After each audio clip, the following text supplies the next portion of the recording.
মালদায় তৃণমূল নেতা খুনের ঘটনার পর আসানসোল দুর্গাপুর পুলিশ কমিশনারেটের অন্তর্গত তৃণমূলের 3 নেতাকে দেওয়া হলো পুলিশি নিরাপত্তা।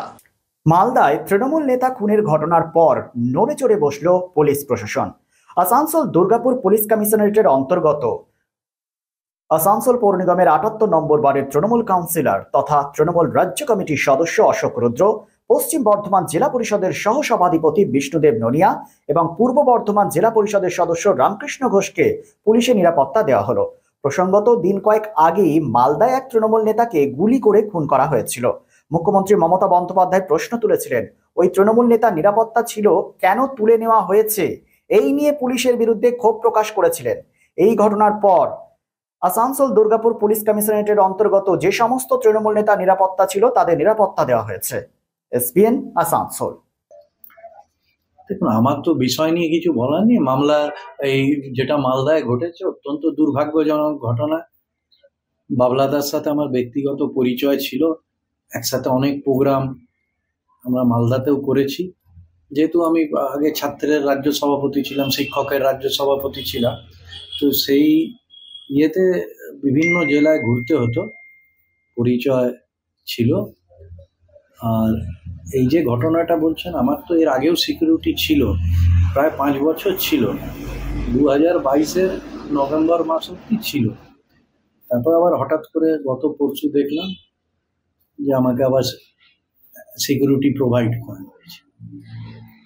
বলছি, আপনার সিকিউরিটি ছিল, আপনার 5 বছর ছিল, তারপর যেহেতু বানপুর শিল্পাঞ্চলের বাড়ি, আপনি কাউন্সিলর ও বিভিন্ন রাজ্যে পোস্ট রয়েছেন তৃণমূলের, তো কি মনে হয় হঠাৎ করে সিকিউরিটি পাওয়া মানে গিয়েছিল আপনার?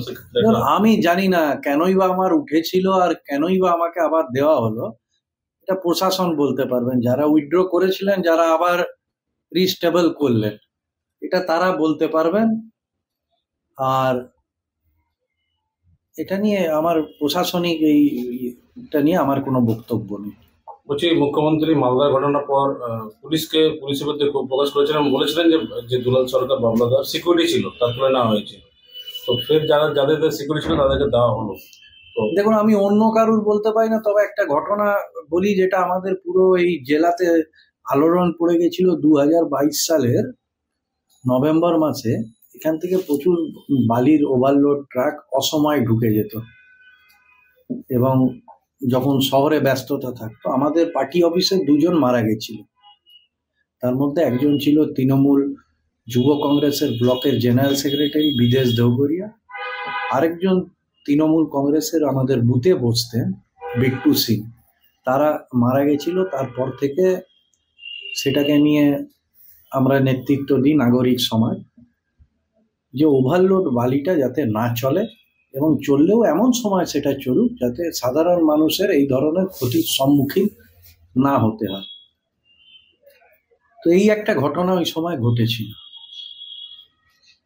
বলছি, বানপুরে তো এর আগেও অনেক মার্ডার খুন হয়েছে, আন্দোলনের একটা অন্য মুখ ছিলেন, কি মনে করছেন? কোথাও কি নিরাপত্তা প্রয়োজন ছিল আপনার?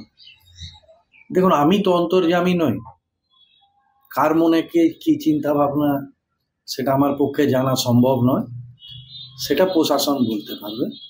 তবে আমার এর আগেও প্রায় 5 বছর ছিল, উঠে যাওয়ার সময় আমি সেই ঘটনাটা প্রশাসনের উপযুক্ত স্তরগুলোতে জানাই। এরপরে তো প্রায় ধরুন 2 বছরের ওপর আমার তো সিকিউরিটি ছিল না। যেহেতু বললেন যে বিভিন্ন ধরনের আন্দোলন প্রতিবাদে আমি সামিল হই, তাই আমার পার্টি অফিসের কর্মীরাই আমার বাড়িতে ছাড়তে যেতেন। এরপরে হঠাৎ করে গত পরশু দেখলাম যে আমাকে সিকিউরিটি প্রোভাইড করা হয়েছে। যে ঘটনাগুলো ঘটছে এগুলো পরিবারের জন্য সত্যি খুব চিন্তার বিষয়। আমার নিজের ঘরে 2 বছরের ছোট শিশু আছে, আবার 80 বছরের বৃদ্ধা মা আছে। আমার স্ত্রী একটি হায়ার সেকেন্ডারি স্কুলের হেডমিস্ট্রেস, আমি নিজেও আপনারা জানেন শিক্ষক। তো পরিবার এবং ঘনিষ্ঠ জনেরা বলে যে একটু সাবধানে থেকো, তারা চিন্তায় থাকতে না তুমি। এবার বাকিটা প্রশাসন যা মনে করেছেন। আচ্ছা অযোধ্যা, এই শিল্পাঞ্চলে ইদানিং দেখা যাচ্ছে জমি মাফিয়া, বালি মাফিয়া, কয়লা মাফিয়াদের একটা দাপাদাপি। কয়েকদিন আগেই তোমার এলাকাতেও জমি মাফিয়াদের একটা দাপাদাপি দেখা গেছিল, মারধর সিসিটিভি ফুটেজ দেখা গেছিল। এবং 2 নম্বর হচ্ছে কোন্দলও একটা আছে, দলীয় কোন্দলও দেখা যাচ্ছে অনেক সময়, এই গোষ্ঠী ওই গোষ্ঠী মারামারি। সেই জায়গা থেকে দাঁড়িয়ে থেকে কি নেতৃত্বে থাকা, তুমি একজন যে নেতৃত্ব, সেই জায়গায় দাঁড়িয়ে থেকেও কি নিরাপত্তার একটা জায়গা বুঝে কি দেওয়া হয়েছে সিকিউরিটিটা, কি মনে হচ্ছে? এটা আমি কি করে বলবো, এত মানুষ আছে, দেখুন নিরাপত্তা সবাইকার দরকার। একজন সাধারণ নাগরিক থেকে যত আপনি উচ্চ স্তরে যাবেন, বিষয় সেটা না, গোষ্ঠী কোন্দল এই আপনারা যেগুলো বলছেন যে ইস্যুগুলো, সেগুলো প্রশাসন দেখবে। আমাদের দলের মধ্যে হয়তো কোথাও যদি বিচ্ছিন্ন কারোর মধ্যে মতানৈক্য থাকতে পারে, বাকি আমাদের দল ইউনাইটেড। একটা তো বিভিন্ন ইয়েও তো দেখা যাচ্ছে, জমিকে কেটে কোন্দল একটা সামনে আসছে, সেই জায়গায় নিজেদের এলাকার, সে যদি কেউ মনে হয়, আমি তো জানি না স্পেসিফিক্যালি, কেউ যদি ব্যক্তিগতভাবে যোগ থাকে সেটা আলাদা ব্যাপার, কিন্তু তৃণমূল কংগ্রেস এই সবের থেকে দূরে থাকে, এটা এইটুকুনি আপনাকে আমি বলতে পারি।